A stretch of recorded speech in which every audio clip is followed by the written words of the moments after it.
Halo semuanya, selamat datang. Saya Mia Sabrina Putri akan membahas topik yang menarik dalam dunia pendidikan kita, yaitu perkembangan kurikulum di Indonesia dari masa ke masa. Mengenai perkembangan pasti ada sejarahnya kan? Kita akan memulai topik dari sejarah kurikulum di Indonesia. Pertama-tama, kita mundur dulu ke masa sebelum kemerdekaan, yaitu era kolonial. Perjalanan pendidikan kita dimulai dari masa VOC. Sadar atau tidak, saat itu sekolah didirikan murni untuk kepentingan dagang dan penyebaran agama Kristen. Ketika bergeser ke masa Hindia Belanda, orientasinya berubah untuk kemajuan ekonomi sosial. Tapi pelaksanaannya sangat diskriminatif antara lapisan masyarakat dan sering terhambat biaya perang.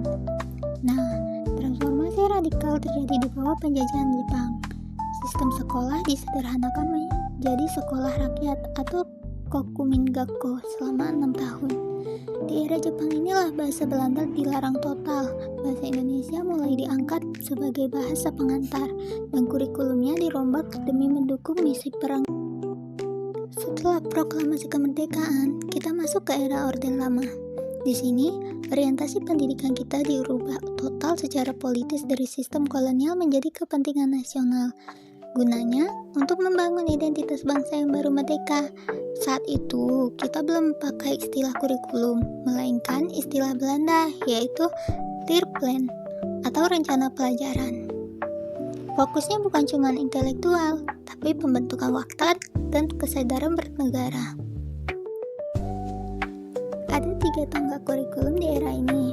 Yang pertama, kurikulum 1947 atau rencana pembelajaran 1947. Ini kurikulum pertama pasca proklamasi. Sifatnya meneruskan program terdahulu sehingga masih ada pengaruh Belanda dan Jepang. Tujuannya murni untuk membentuk karakter manusia Indonesia yang merdeka dan sejajar dengan bangsa lain. Lalu, mulai muncul kurikulum 1952 atau rencana pembelajaran terurai 1952. Ini adalah penyempurnaan kurikulum sebelumnya. Di sini, isi pelajaran mulai diintegrasikan langsung dengan kehidupan sehari-hari siswa. Kebijakannya unik. Setiap guru dikhususkan untuk mengajar satu mata pelajaran saja. Lalu yang ketiga, ada kurikulum 1964 atau rencana pendidikan 1964.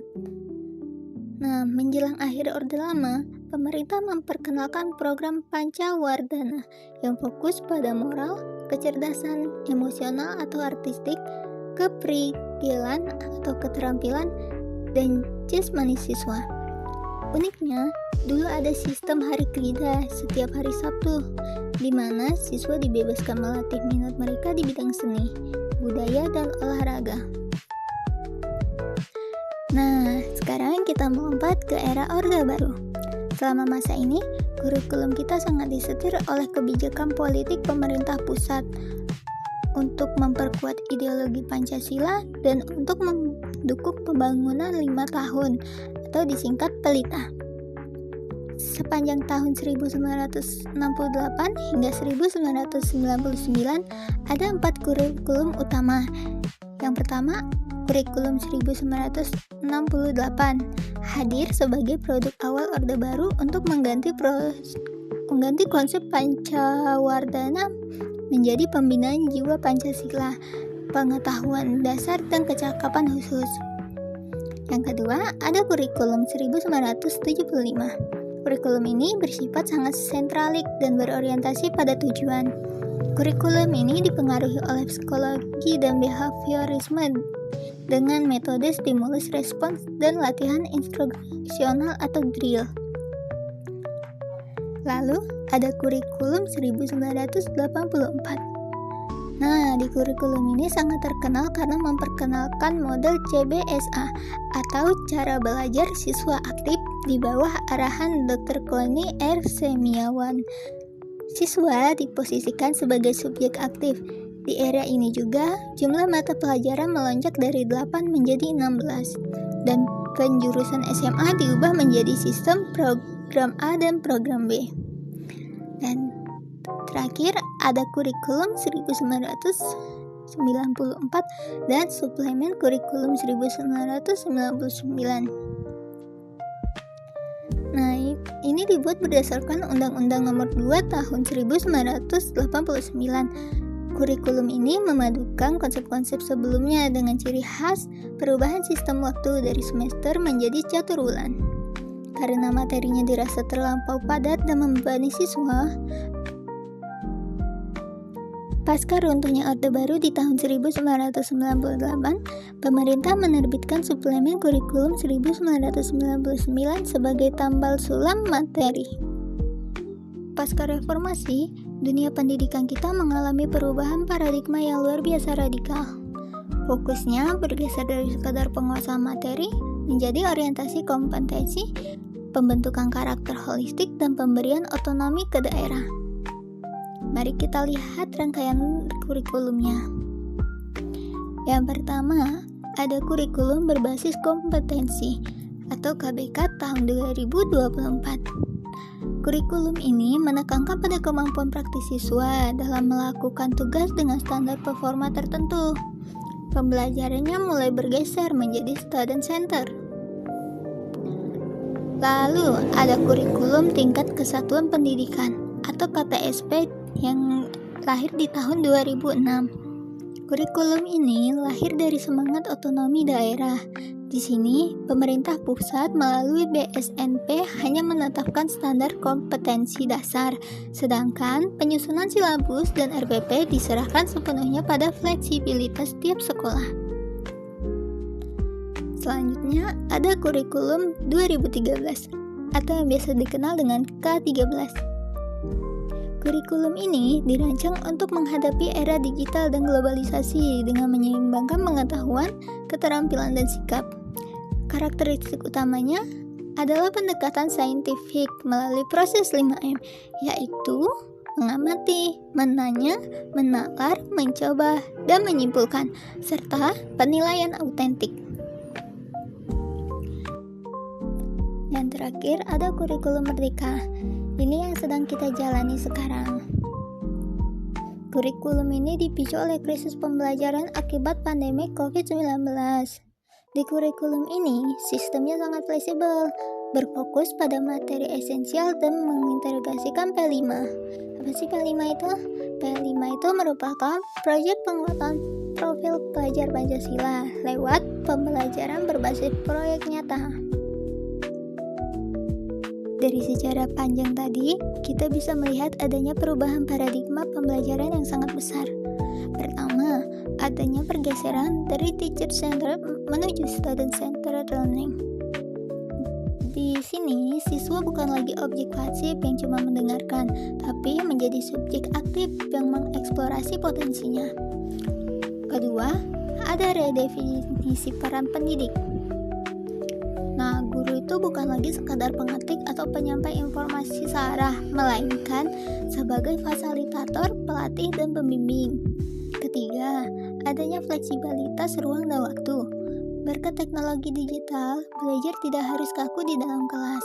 Bahkan di perguruan tinggi, SKS didefinisikan ulang untuk memberikan kebebasan beraktivitas di luar kampus, seperti magang.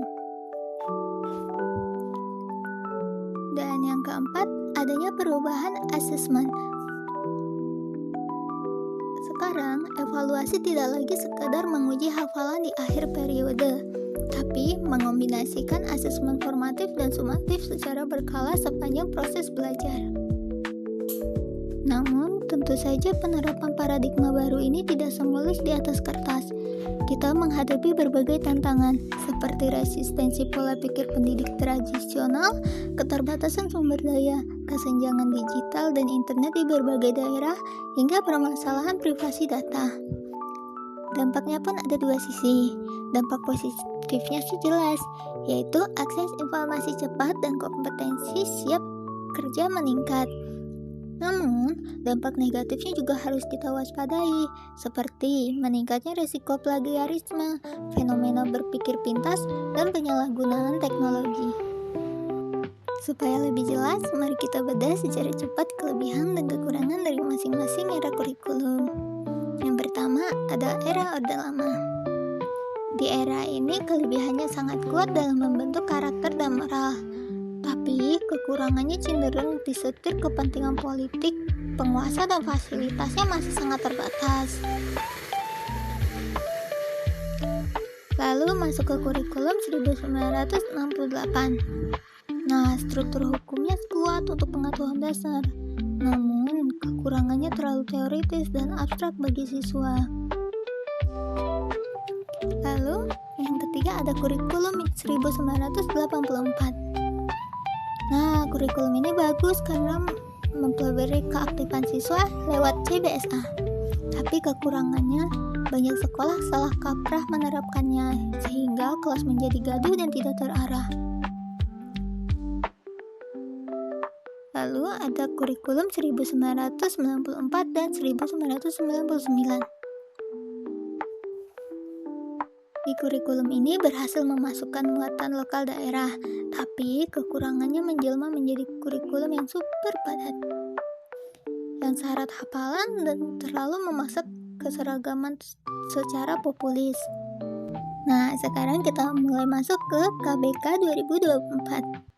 Kurikulum ini berfokus pada kompetensi nyata, namun kekurangannya guru kesulitan menjabarkan indikator karena kualitas SDM kita yang belum merata.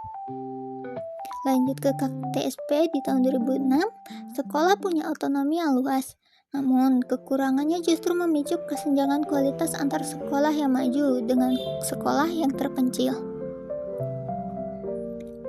Masuk ke kurikulum 2013, pendekatan saintifiknya holistik, tapi kekurangannya guru sering mengeluhkan rumit dan detailnya sistem penilaian otentik. Dan akhirnya kita sampai di kurikulum Merdeka. Nah, kurikulum ini sangat fleksibel dan fokus pada materi esensial serta penampilan abad ke-21 lewat P5 yang menarik bagi siswa. Namun, kekurangannya terjadi kesenjangan besar di wilayah 3T yang minim plafon digital, serta kontrol strukturalnya yang dirasa terlalu longgar. Melihat dinamika ini, beban paling besar sebenarnya ada di pundak para guru. Dalam setiap perubahan kurikulum, guru pasti dituntut memegang banyak peran sekaligus. Sebagai perancang, pelaksana, agen perubahan, evaluator, hingga decision maker. Tantangan terbesarnya tentu mengubah mindset lama, menyelaraskan nilai, serta beradaptasi dengan kompleksitas sistem penilaian baru. Sebagai kesimpulan, perkembangan kurikulum di Indonesia terus bertransformasi secara dinamis untuk mengikuti tuntutan zaman. Pergeseran dari arasta dan centered learning dan definisi peran guru sebagai fasilitator adalah langkah yang sangat progresif. Walaupun kita tahu realitas di lapangan masih terhambat kesenjangan infrastruktur digital, terutama di wilayah 3T, dan resistensi pola pikir, peningkatan kompetensi guru secara berkelanjutan adalah kunci utamanya. Nah, itu dia pembahasan kita tentang perkembangan kurikulum di Indonesia. Baiklah, mungkin penjelasan dari saya hanya sedikit dan mungkin tidak terlalu jelas, tapi terima kasih bagi teman-teman yang sudah mau menonton dan memperhatikan dari awal hingga akhir. Saya pamit undur diri, terima kasih dan sampai jumpa di lain waktu. Bye bye.